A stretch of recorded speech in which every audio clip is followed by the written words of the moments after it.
HD सच्ची कहानियों पर आप सभी का स्वागत है। इसलिए मैं न जाने कितनी रातों से बेचैन सो नहीं पाई थी। अक्सर जब मुझे उसकी याद आती थी तो मैं बहुत ज़्यादा उदास हो जाती थी।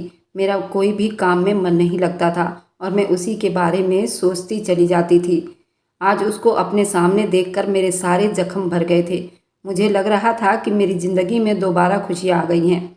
उसने मुझे हाथ ही नहीं लगाया था, बल्कि उसने मुझे यही कहा था, अगले दिन इज्जत के साथ तुम्हारे घर जाकर तुम्हारी माँ से तुम्हारा हाथ मांग लूँगा और फिर तुम्हें अपनी ज़िंदगी में शामिल करूँगा। 1 साल के अंदर अंदर उसने मुझसे शादी कर ली और अब मैं उसके साथ एक बहुत प्यारी ज़िंदगी बिता रही हूँ। और मेरी कज़न ने जब ये जाना कि रचित मुझे मिल गया है, मैं उसकी दुल्हन बनने जा रही हूँ, तो वह एकदम पागल हो गई और उसने कहा कि मैं ऐसा कभी नहीं होने दूँगी।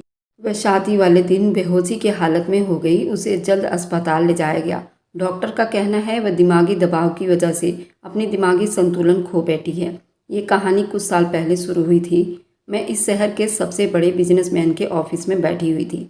मैं वहाँ पर बिल्कुल अकेली थी और रात 8 बजे का वक्त था। मुझे बहुत बेचैनी का एहसास हो रहा था। लग रहा था कि इस वक्त यहाँ पर आकर बहुत बड़ी गलती कर दी है, मगर मैं भी क्या करती, मजबूर थी।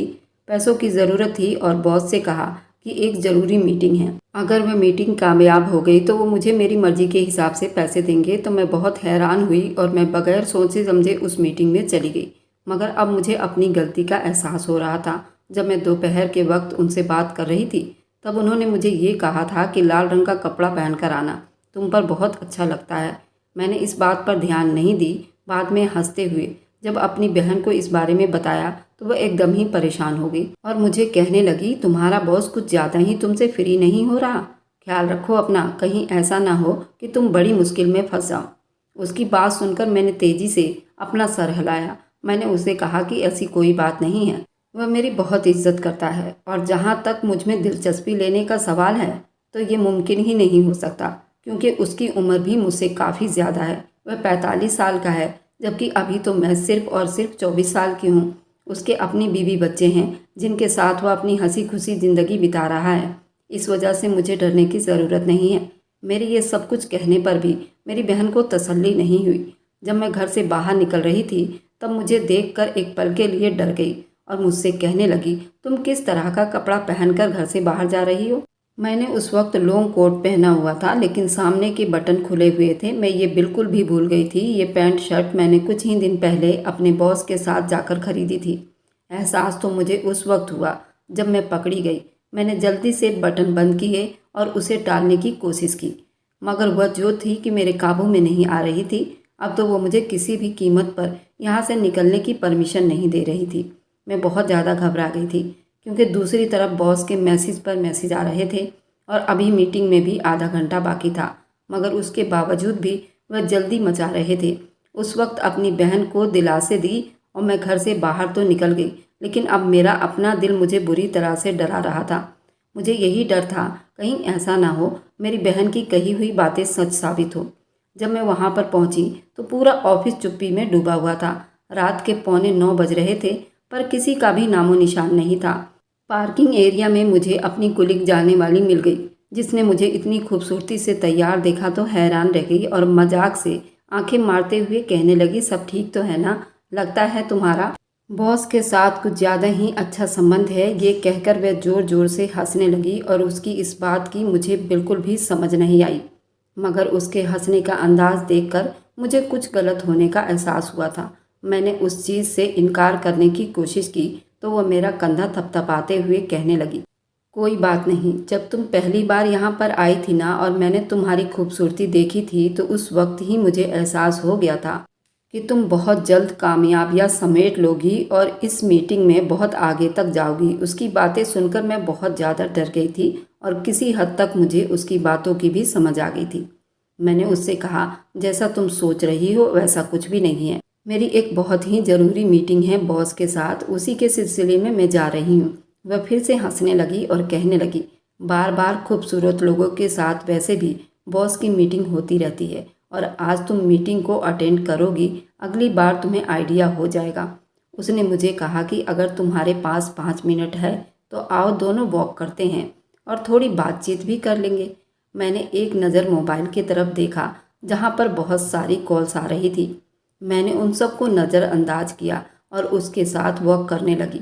थोड़ी देर के बाद मुझे कहने लगी, आज से कुछ साल पहले तुम जिस कंपनी में काम कर रही हो, मैं भी उसी कंपनी में काम कर रही थी, लेकिन मेरा बॉस तुम्हारे बॉस से थोड़ा अलग था। उसकी बात सुनकर मैंने गहरी सांस लिया, फिर बहुत ही गौर से उसके चेहरे की तरफ देखने लगी। वह ये बात करके रुकी नहीं थी। उसने पूछने लगी, तुम्हारा बॉस कैसा था? वह अजीब से अंदाज में मुस्कुराई। ये बोली, वह नौजवान था और बेहद खूबसूरत। कोई भी लड़की उस पर मर मिटने के लिए तैयार हो सकती थी, मगर उसने अपनी नज़र मुझ पर रखी। मैं उसकी बात सुनकर जोश में आ गई। मैंने उससे पूछा, क्या उसने तुमसे शादी कर ली थी? अब की बार मैं दोबारा से खिलखिलाकर हंस पड़ी। कहने लगी, ये जो अमीर लोग होते हैं ना, ये खूबसूरत गरीब लड़कियों के साथ शादी नहीं करते, बल्कि उनके साथ सिर्फ और सिर्फ प्यार करते हैं। अब की बार मुझे लगा था कि मेरे कदमों के नीचे से ज़मीन निकल गई है, क्योंकि उसके बात करने का अंदाज बहुत ज़्यादा लंबा हो गया था। वह मुझे कहने लगी, उसने भी मुझसे प्यार करने का फैसला किया। एक दिन उसने मुझे अपनी मोहब्बत का इजहार किया और मेरे सामने एक मोटी रकम रख दी। मुझे इन पैसों की बेहद ज़रूरत थी। मैं गरीब घराने से संबंध रखती थी और मेरी माँ बीमार थी और बहन भाइयों की पढ़ाई का खर्चा बहुत ज़्यादा था। मैं नहीं जानती थी इस कंपनी में नौकरी भी मुझे मेरी खूबसूरती की वजह से ही मिली है, जो बाद में जाकर मेरे लिए नर्क बन जाएगी। उस वक़्त तो मैं उसके पास चली गई। मुझे लगा थोड़ी बहुत बात करेगा, मुझे पैसे देगा और फिर मुझे छोड़ देगा, लेकिन ऐसा नहीं हुआ था। उस रात जैसे ही मैं वहाँ पहुँची, उससे पहले कि प्राची कुछ कहती, अचानक मुझे अपने नाम की पुकार सुनाई दी। मैंने पलटकर देखा तो वहाँ पर मेरे बॉस का सबसे वफादार आदमी खड़ा था, जो कि गुस्से में मेरी तरफ देख रहा था। वह तेज़ तेज़ कदम उठाता हुआ मेरे पास आए और मुझे बाजू से पकड़ते हुए कहने लगा, तुम्हें बॉस इतनी देर से कॉल कर रहे हैं। अभी उन्होंने मुझे इसलिए भेजा है ताकि मैं तुम्हें तुम्हारे घर से जाकर ला सकूं। तुम अभी तक यहाँ पर खड़ी हो और तुम इस लड़की से क्यों बात कर रही हो? उसने एक नज़र मेरे पास खड़ी प्राची पर डाली, जो कि बहुत ही गुस्से से उसकी तरफ देख रही थी। मैंने झटके से अपनी कलाई उसके पकड़ से आज़ाद करवाई और उसकी आंखों में देखते हुए नफरत से कहा कि आज तो तुमने मुझे हाथ लगाया है, लेकिन दोबारा मुझे हाथ लगाने की कोशिश ना करना, वरना मुझसे बुरा कोई भी नहीं होगा। वह देखने लगा, मुझसे कहने लगा कि जिन औरतों की इज्जत नहीं होती, उन औरतों को इसी तरह की बातें करनी चाहिए। ये कहकर वह तेज़ कदम उठाता हुआ आगे बढ़ने लगा और मुझे भी अपने पीछे से आने का इशारा किया। प्राची की तरफ मैंने ध्यान दिया। मैंने उससे पूछा, उसके बाद क्या हुआ? तो वो मुस्कुराने लगी, कहने लगी, उसके बाद तुम्हारी कहानी शुरू हो जाएगी।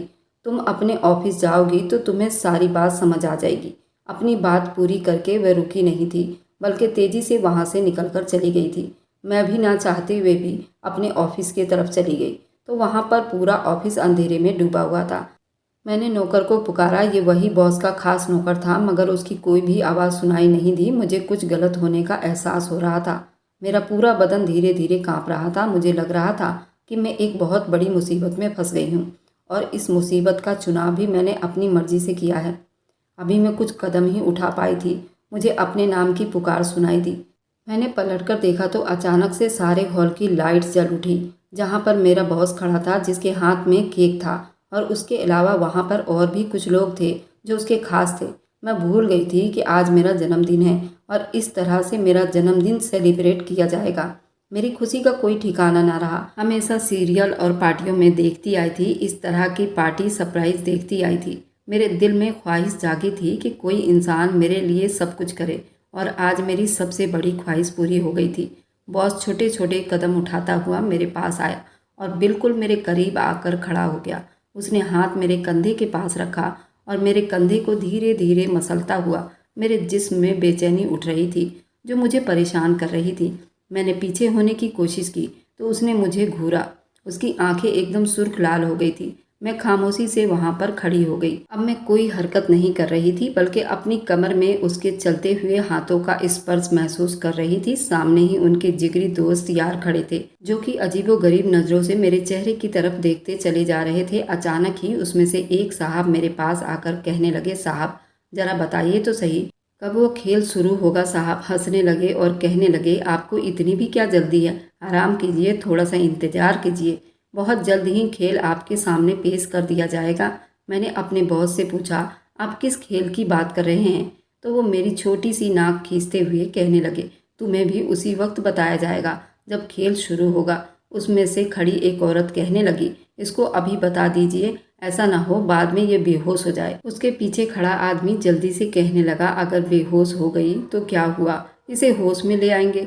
वैसे भी सारी पार्टी इसी के लिए तो रखी गई है। बॉस ने जब मुझे लॉन्ग कोट पहने हुए देखा तो उसका बटन खोलने लगे। मैं ये सब देखकर बहुत ज़्यादा परेशान हो गई और भी बहुत सारे लोग वहाँ मौजूद थे। मेरे चेहरे को देखकर वह मुस्कुराने लगे और कहने लगे, अरे अरे, डरने की ज़रूरत नहीं और ना ही घबराने की ज़रूरत है, हमें तुम अपना ही समझो। मैं बहुत ज़्यादा परेशान हो गई थी। बॉस ने मुझे लॉन्ग कोट उतारने के लिए कहा। मैंने उनके कहने पर ना चाहते हुए भी वह कोट उतार दिया। अब मैं एक पैंट शर्ट में खड़ी थी। मुझे बहुत ही शर्म महसूस हो रही थी। जब मैं घर से ये पहनकर निकल रही थी तो एक नज़र मैंने खुद को शीशे में देखा था। खुद को देखकर खुद ही शर्मा गई थी। मैं जिस तरह का कपड़ा था, मेरा पूरा बदन उसमें साफ नज़र आ रहा था। अगर कोई भी इंसान मुझे देख लेता तो अपने होश हवास खो बैठता। मुझे अपने बॉस के बारे में बहुत अच्छे तरीके से पता था कि वह लड़कियों के मामले में बहुत ही कमज़ोर दिल का मालिक है और वह बहुत जल्दी लड़कियों पर लट्टू हो जाता है। वो मेरा हाथ पकड़कर मेरे हाथों को धीरे धीरे सहलाने लगा। उनकी ये सारी चीज़ें मेरे जिस्म को बेचैन कर रही थी। आज से पहले कभी भी कोई मर्द मेरे करीब नहीं आया था। हाथ लगाना तो दूर की बात थी, मैंने कभी भी किसी की आंखों में नहीं देखा था, क्योंकि मैं अपने दिल की कैफियत के बारे में बहुत अच्छी तरह से जानती थी। मुझ में गर्मी हद से ज़्यादा थी और मर्दों को देखकर ही मेरी हालत ख़राब हो जाती थी। अभी तो एक ताकतवर मर्द बिल्कुल मेरे करीब आकर खड़ा था। मुझे खुद से डर महसूस हो रहा था, कहीं ऐसा ना हो मैं अपने आप पर काबू न रख पाऊँ और मुझे ऐसा कुछ हो जाए जिस पर मैं सारी ज़िंदगी पछताती रहूँ। मगर मैं नहीं जानती थी कि कुछ बुरा होने वाला है। अगर इसके बारे में मुझे पहले से ही पता चल जाता तो शायद मैं मर जाना पसंद करती, लेकिन यहाँ पर आना कभी पसंद ना करती। ये सब करने के बाद बॉस मुझसे पूछने लगे, तुम्हें क्या महसूस हो रहा है? उसकी बात सुनकर मैं आंखें टिमटिमा कर उनके चेहरे की तरफ देखने लगी। शायद उसे मेरा ये अंदाज पसंद नहीं आया था। इस बार उसने मेरे हाथ को थोड़ा सा मजबूती से पकड़ा और दबाते हुए कहने लगा, मैं तुमसे पूछ रहा हूँ, तुम्हें कैसा महसूस हो रहा है? मैं बहुत तेज डर गई और डर के मारे हाँ में सिर हिलाने लगी, जिस पर वो मुस्कुराने लगा और कहने लगा, तुम्हें इससे भी ज़्यादा अच्छा महसूस करवाऊंगा। उनकी बातें मुझे बहुत डरा रही थी। आसपास खड़े लोग मुझे ऐसे देख रहे थे जैसे मैं उनकी सबसे बड़ी दुश्मन हूँ।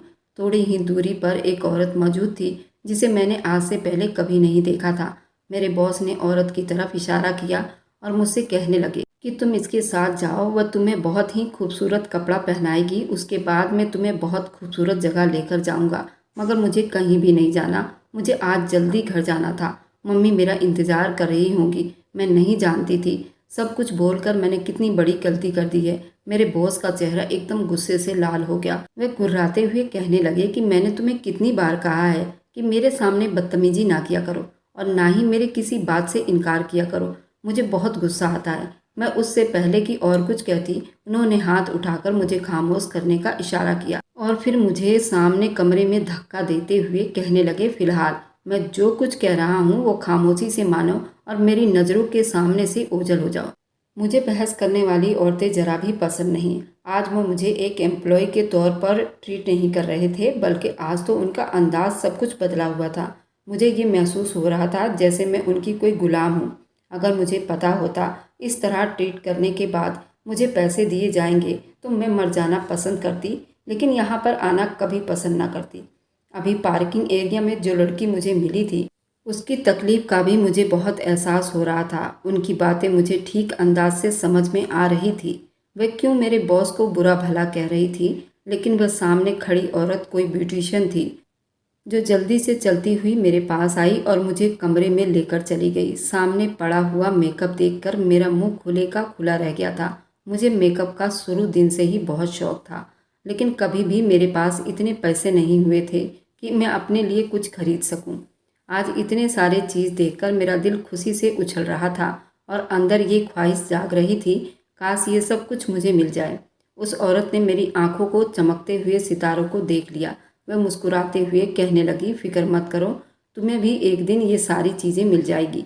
तुम्हें सिर्फ और सिर्फ एक अच्छे वक्त का इंतज़ार करना है और फिलहाल जो कुछ चल रहा है उसे चलने दो। तुम्हारे बार बार मना करने पर कोई फ़ायदा नहीं होगा, उल्टा उसका बुरा असर पड़ेगा। तुम्हें इस्तेमाल भी कर लेंगे और तुम्हारे हाथ में भी कुछ ना आए। मैं उसकी सारी बातों को नज़रअंदाज करना चाहती थी, मगर मेरा दिमाग उसके एक बात पर अटक गया था कि कहीं ऐसा ना हो तुम्हारा बॉस तुम्हें इस्तेमाल कर ले। मेरे शक पर अब एक मोहर लग गई थी। अब तो किसी गलतफहमी का कोई सवाल ही पैदा नहीं होता था। मैंने उस औरत की कलाई पकड़ी और उसे झकझोरते हुए कहा कि तुम क्या कह रही हो, जरा फिर से कहना। यूं हंसने लगी जैसे कोई पागल औरत हो और मुझे कहने लगी, तुम कोई छोटी बच्ची नहीं हो जो तुम मेरी बात नहीं समझती। चलो अब जल्दी से यहाँ पर बैठो, तुम्हारे पास ज़्यादा वक्त नहीं है। बॉस को तुम्हारी बर्थडे पार्टी करने की बहुत जल्दी है। अभी 12 भी नहीं बजे थे और उन्होंने पहले ही तुम्हें विश कर दिया। वह बोलती जा रही थी, मैं खामोशी से उसकी बातों को सुनती जा रही थी। एक नज़र उसने मेरे फिगर की तरफ देखा था, दोबारा से कहने लगी, तुम मुझे ज़रा बताओ, इतनी खूबसूरत बॉडी तुमने कैसे हैंडल की है। बहुत ही अजीबोगरीब नज़रों से मेरे वजूद की तरफ देखे जा रही थी। मेरी नज़रों ने उसे शीशे में देखा। वह खुद अच्छी खासी मोटी थी और उसकी आंखों में जलन भी साफ झलक रहा था, लेकिन वो मेरी खूबसूरती से जल रही थी। मगर फिलहाल मुझे उसकी परवाह नहीं थी। फिलहाल तो मुझे सिर्फ और सिर्फ अपनी इज्जत को बचाना था। मैं नहीं जानती थी कैसे मुमकिन होगा। वह राक्षस जो बाहर से बहुत अच्छा नजर आता था, जिस इंसान ने हमेशा ही मेरी इज्जत की थी, जिसकी जुबान मुझे बेटी कहते कहते नहीं थकती थी, आज न जाने वो मेरे बारे में क्या सोच बैठा था। अमीर लोग बहुत जालिम होते हैं। ये पैसों के बलबूते पर कुछ भी कर लेने के लिए हिम्मत रखते हैं। ये बात मुझे काफ़ी साल पहले मेरी बुआ ने की थी, मगर मैं उनकी बातें हमेशा इग्नोर करती थी। मैं उन्हें कहती थी कि ऐसा मुमकिन नहीं हो सकता, हर इंसान एक जैसा नहीं होता। तब मेरी बुआ फीकी अंदाज में हंसती थी और मुझे कहने लगती, अमीर लोग बस एक जैसे होते हैं, जिसके पास पैसा आ जाता है वो बिगड़ जाता है। उसका मकसद सिर्फ और सिर्फ अपनी इच्छाओं को पूरा करना होता, चाहे उसके लिए वह कोई भी तरीका इस्तेमाल क्यों ना कर ले। मैं खामोशी से अपने आप को शीशे में देख रही थी। वो मुझे बहुत ही खूबसूरती के साथ तैयार कर रही थी और थोड़ी देर के बाद मैं बिल्कुल एक अलग तरह की खूबसूरत गुड़िया बन गई थी। ब्यूटिशियन मुझे देखकर कहने लगी, देखो मैंने तुम्हें कितना अच्छा तैयार किया है। ऐसे ही तारीफ नहीं कर रही थी, बल्कि थोड़ी देर के बाद जब उसने एक ड्रेस मेरे सामने किया तो मुझे लगा कि मेरे कदमों के नीचे से ज़मीन निकल गई है। इस तरह का बेहुदा कपड़ा था, वह बिल्कुल स्लीवलेस था और उसमें से आधी टांग नज़र आ रही थी। मैं ये देखकर तड़प उठी थी। मैंने उसे डांटते हुए कहा, ये तुम किस तरह के ड्रेस लेकर मेरे सामने आ गई हो? क्या तुम्हें नहीं पता कि मैं इस तरह के कपड़े नहीं पहनती? उसने हंसते हुए कहा, देखो मैडम, तुम कोई तीर्थ यात्रा पर नहीं जा रही हो। तुम्हें भी अच्छी तरह पता है बॉस तुम्हें कहाँ पर लेकर जाएगा, इसलिए इस तरह के नखरे दिखाने की ज़रूरत नहीं है।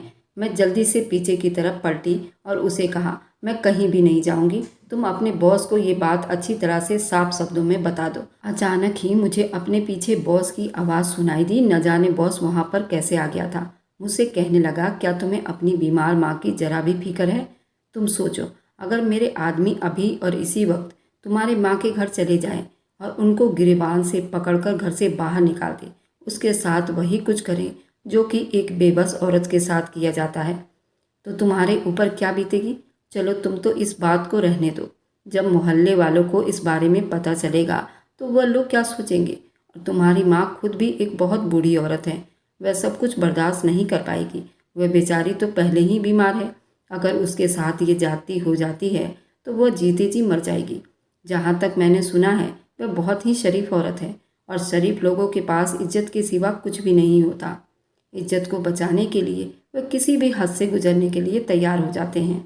क्या तुम अपनी माँ के साथ ये सब कुछ होता हुआ देख सकती हो? ये सब कहकर अजीब से अंदाज में मुस्कुराने लगा। मेरी आंखों से तेजी से आंसू बह रहे थे।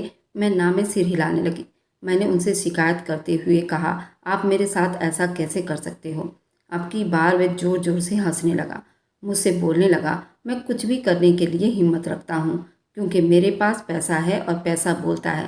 तुम जल्दी से ये ड्रेस पहन लो और फिर मेरे साथ चलो। मैं तुम्हें एक बहुत खूबसूरत जगह पर लेकर जा रहा हूँ और एक तुम हो जो मुझे बार बार नखरे दिखा रही हो।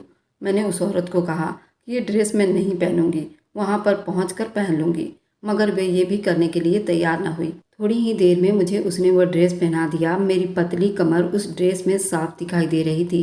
मेरे बदन के एक एक अंग अलग से निखर कर दिखाई दे रहा था। खुद को देखकर मुझे बहुत शर्म महसूस हो रही थी। एक अजीब सी बेचैनी थी जो मेरे पूरे जिस्म में दौड़ रही थी।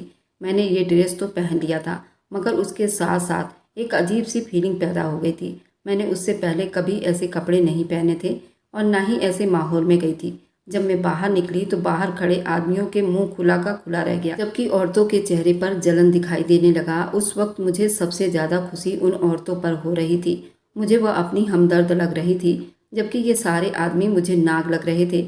उसमें से एक आदमी जो मेरे बॉस का कजन था, वह जल्दी से आगे बढ़ा और मेरे बॉस से कहने लगा, आप इस तरह खूबसूरत लड़की से अकेले कैसे इंजॉय कर सकते हो? क्या वह दिन भूल गए थे? हम इंजॉय करने के लिए एक लड़की को लाए थे और उस लड़की पर आपका दिल आ गया था तो हमने उस लड़की को आपको दे दिया था।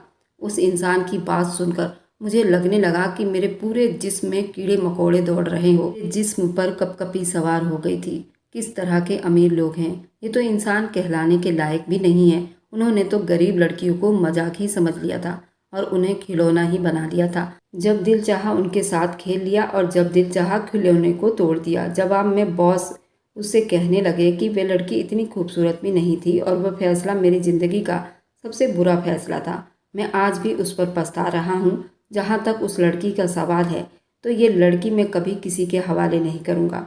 इसे हमेशा अपनी रखेल बनाकर रखूँगा। ये मेरे लिए डूब मरने का मकाम था। मेरी हमेशा से यही ख्वाहिश थी कि मैं इज्जत की ज़िंदगी बिताऊं और कोई आदमी मुझे अपनाए तो पत्नी के रूप में अपनाए। मगर ये आदमी तो मुझे ऐसा मकाम दे रहा था जिसके मिलने पर इज्जतदार औरतें शर्म से पानी पानी हो जाती हैं। मेरी आंखों से तेजी से आंसू बहने लगे। ब्यूटिशन जल्दी जल्दी मेरे पास आई, मेरे आंसू साफ करते हुए मुझे डांटते हुए कहने लगी, क्या तरीका है? तुम्हें मैंने कहा था अब रोना नहीं है। तुम हो कि सारा मेकअप खराब कर रही हो। खामोशी से खड़ी रहो और ज़्यादा ढोंग रचाने की ज़रूरत नहीं। तुम जैसे लड़कियों को मैं बहुत अच्छी तरह से जानती हूँ, जो पहले तो ड्रामा करती हैं फिर बाद में मज़े लेकर अपनी इच्छाओं को पूरा करती हैं। तुम्हारे साथ ये सब कुछ ज़बरदस्ती नहीं किया जा रहा, बल्कि तुमने भी अपनी इच्छा दिखाई थी। ये बहुत बड़ा इल्ज़ाम था जो मुझ पर लगाया जा रहा था, मगर मैं ये भी नहीं जानती थी कि रोने का भी कोई फ़ायदा नहीं, क्योंकि वह कभी भी मेरी बात नहीं सुनेंगे। उनके दिल में जो आएगा वह करेंगे। बॉस ने दोबारा से मेरे कमर पर हाथ रखा, मुझे अपने साथ लेकर बाहर चले गए। धीरे धीरे वो मेरी कमर पर हाथ फेर रहे थे, जिससे मेरी तबीयत बहुत ज़्यादा ख़राब हो रही थी। मेरा दिल कर रहा था कि मैं यहीं पर शुरू हो जाऊं, मगर मैं जानती थी एक शरीफ लड़की के लिए ये सब करना शोभा नहीं देता। इसलिए मैं इन सब चीज़ों को ज़्यादा महसूस नहीं करना चाहती थी, क्योंकि मुझे अपने जज्बात पर कंट्रोल नहीं था।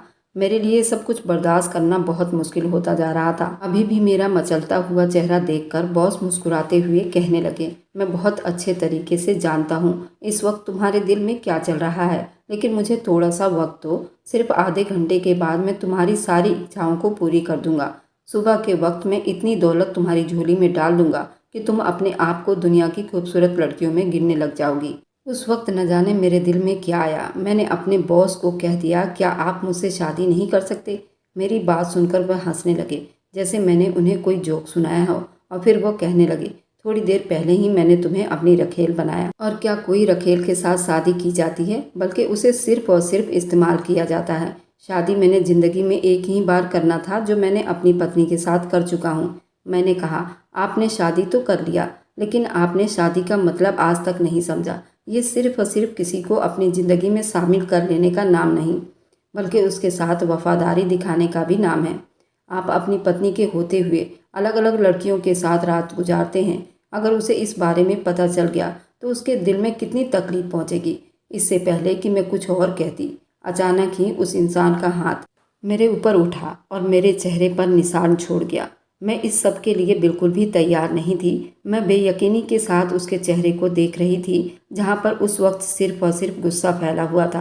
फिर उसने मुझे बालों से पकड़ लिया और मेरे बालों को जोर से खींचते हुए कहने लगा कि तुम दूर टके की लड़की, तुम्हारी इतनी हिम्मत कैसे हुई कि तुम मुझे सिखाओ कि क्या ठीक है और क्या गलत है? मैंने अपनी सारी ज़िंदगी अपनी मर्जी से बिताई है। मैंने आज तक किसी को भी ये परमिशन नहीं दी कि कोई भी मेरी ज़िंदगी में दखलंदाजी करे। जहाँ तक तुम जैसी दो कौड़ी लड़कियों का सवाल है तो मैं तुम लोगों को जूती के नोक पर भी नहीं रखता। तुम पर मेरा बहुत बड़ा एहसान है कि तुम पर अपना प्यार निछावर किया। मेरा एहसान हमेशा याद रखना। ये कहकर उसने गुस्से से मुझे गाड़ी की तरफ धकेल दिया। दूसरी तरफ से जब वह गाड़ी में आकर बैठा तो गरजते हुए कहने लगा, पहले मैं सोच रहा था तुमसे नरम रवैया रखूंगा और बहुत ही मोहब्बत और प्यार से पेश आऊँगा, मगर अब मुझे ये देख कर लग रहा है तुम नरम रवैया रखने के काबिल नहीं हो। उसकी बात सुनकर मैं बहुत ज़्यादा बेचैन हो गई। मैं तेज़ी से ना में सिर हिलाया और उसके सामने हाथ जोड़ते हुए कहा, भगवान की कसम मुझ पर तरस खाओ, मेरे ऊपर इतना बड़ा जुल्म ना करो। मैं आपके बारे में कभी ऐसा नहीं सोचा था। अब की बार बॉस थोड़ा सा नरम पड़ा। मुझसे कहने लगा, जितना मर्जी तुम मेरे सामने अपने आप को अच्छा दिखाने की कोशिश करो, लेकिन मैं तुम्हारे बारे में बहुत अच्छे तरीके से जानता हूँ। उस दिन जब मैं तुम्हारे कंधे पर हाथ रखा था, मैंने तुम्हारे चेहरे पर बदलते हुए असर को देख लिया था। तुम्हारी आंखों का रंग भी एकदम ही बदल गया था। उस दिन मैं बहुत हैरान होकर तुम्हारे बारे में सोचा था किसी लड़की को हाथ लगाने से वह इस तरह बेचैन हो सकती थी। मैंने उसी वक्त वो फैसला किया था कि तुम्हें चेक करने के लिए किसी दिन तुम्हें अपनी हवेली लेकर जाऊंगा, देखूंगा, और आज वो दिन आ गया है। तुम्हें तो मेरा धन्यवाद करना चाहिए। मैं तुम्हारी इच्छाओं को पूरा कर रहा हूँ और एक तुम हो जो मुझे नखरे दिखा रही हो। चलो अब चुप से यहाँ पर बैठी रहो। मैं बहुत अच्छे तरीके से जानता हूँ कि तुम अभी भी मचल रही हो और सिर्फ मेरे इशारे करने की देरी है, तुम पूरी ढेर हो जाओगी।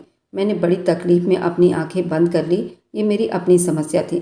मैं किसी को भी हक नहीं दे सकती थी कि वह मेरा नाजायज़ फ़ायदा उठाए। और जहाँ तक कि मेरे बॉस का सवाल था, तो उसके लिए तो मेरे दिल में बहुत नफरत पैदा हो गई थी।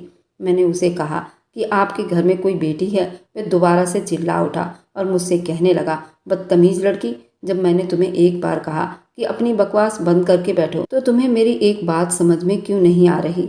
मैंने बॉस के गुस्से को एक बार फिर नज़रअंदाज करते हुए उनसे दोबारा से वही सवाल किया। उन्होंने एकदम ही गाड़ी रोकी और दूसरी तरफ से मेरे पास आकर मेरा मुंह दबोच कर मुझ पर हावी होने की कोशिश करने लगा। मुझसे कहने लगा कि जो काम मैं वहाँ पर जाकर करने वाला था ना, अब वही काम यहीं पर करूँगा, क्योंकि तुम इस काबिल ही नहीं थी कि तुम आराम की जगह पर ले जाया जाए। तुम इस काबिल हो कि तुम्हें सिर्फ और सिर्फ तकलीफ दी जाए। इससे पहले कि वो पूरा मुझ पर बेकाबू हो जाता, अचानक ही हमें एक हॉर्न की आवाज़ सुनाई दी जो हमारी गाड़ी के पीछे ही खड़ी थी और उस रास्ते में जाना चाहती थी। बस ना चाहते हुए भी वो दोबारा से गाड़ी ड्राइव करने लगा। इस बार मैं चुप होकर बैठी थी क्योंकि मैं बहुत ज़्यादा डर गई थी। मेरा पूरा बदन ही डर से कांप रहा था। मैं भी सोच नहीं सकती थी वह इंसान इस तरह खतरनाक हो सकता था। मैंने हाथ बढ़ाकर बैग से अपना फ़ोन निकालना चाहा तो उसकी आवाज़ पर चौंक गई। वो मुझसे कह रहा था कि तुम्हारा फ़ोन मेरे ऑफिस में पड़ा हुआ है। फिलहाल तुम किसी भी तरह की कोई चालाकी नहीं दिखा सकती हो। बेबसी से दोबारा मेरी आंखों में आंसू आ गए थे। मेरा दिल कर रहा था ज़मीन फटे और मैं उसी में समा जाऊं, या फिर एक ऐसी जगह पर गायब हो जाऊं जहां पर ये इंसान मुझे ढूंढ ना सके। कुछ इच्छाएं थी जो मेरे आगे आ रही थी। काफ़ी देर के बाद हम एक बहुत ही बड़ी हवेली के सामने जाकर रुके। मैं जैसे ही उनके साथ हवेली के अंदर दाखिल हुई, सामने का मंजर देखकर मुझे लगा मैंने कुछ गलत देख लिया है। मुझे अपनी आंखों पर यकीन नहीं हो रहा था। वहां पर मौजूद कुछ भी मेरी सोच के हिसाब से नहीं था और वहां पर खड़े एक ऐसे हस्ती जिसके बारे में मैं कभी सपने में भी नहीं सोच सकती थी। मैं ये सोच भी नहीं सकती थी वह हस्ती इस तरह की जगह पर पाई जाएगी, क्योंकि वहाँ पर आज से तकरीबन 8 साल पहले की बात है, जब मैं कॉलेज में पढ़ती थी। मैं अपने इलाके की सबसे खूबसूरत लड़की थी। सारे लोग ही मुझ पर मरते थे क्योंकि मैं शहर के पौज इलाके में रहती थी। उस वक्त मम्मी पापा दोनों ठीक थे और काम भी सही चल रहा था। इस वजह से घर में पैसों की रेल पेल थी। किसी तरह की कोई तंगी नहीं थी। छोटे भाई बहन भी अच्छी ज़िंदगी बिता रहे थे। अगर मैं ये कहती कि ज़िंदगी में किसी तरह की कोई समस्या नहीं है तो इसमें कोई गलत नहीं था। उन्हीं दिनों मेरी मुलाकात एक ऐसे इंसान के साथ हुई जिसे हमने दुनिया का सबसे अच्छा इंसान समझ लिया।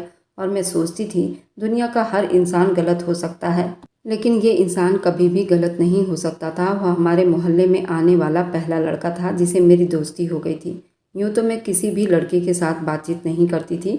बातचीत करना तो दूर की बात थी, मैं उनकी तरफ नज़र उठाकर भी देखना पसंद नहीं करती थी। मेरी इसी आदत की वजह से मेरी सब कज़न मुझ पर हंसती थी और कहती थी कि न जाने तुम शादी कैसे करोगी, तुम्हारे लिए तो अपने दूल्हे को भी देखना बहुत मुश्किल हो जाएगा। मैं उन सब की बातों को नज़रअंदाज कर दिया करती थी। वह लड़का मुझसे करीब 4 साल बड़ा था और कुछ ही साल के बाद वह एक नौकरी करने के बारे में सोच रहा था। उसकी डिग्री पूरी होने वाली थी। वह बहुत बड़े अमीर फैमिली से बिलोंग करता था, लेकिन अपने बाप से नाराज होकर वह हमारे मोहल्ले में आकर रह रहा था। एक दिन उसके घर में खाना देने के लिए गई। कुछ दिन पहले ही मैंने छोले भटूरे बनाया था और उसे छोले भटूरे बहुत ज़्यादा पसंद था। हमारे मोहल्ले के लोग आपस में प्रेम करते थे, कुछ भी अच्छा बनाते एक दूसरे को देते थे। जब उसके घर पहुंची तो दरवाज़ा पहले से ही खुला हुआ था। मैंने उसे पुकारा, लेकिन दूसरी तरफ से उसका जवाब नहीं मिला, तो मैं डरते डरते उसके घर के अंदर दाखिल हो गई।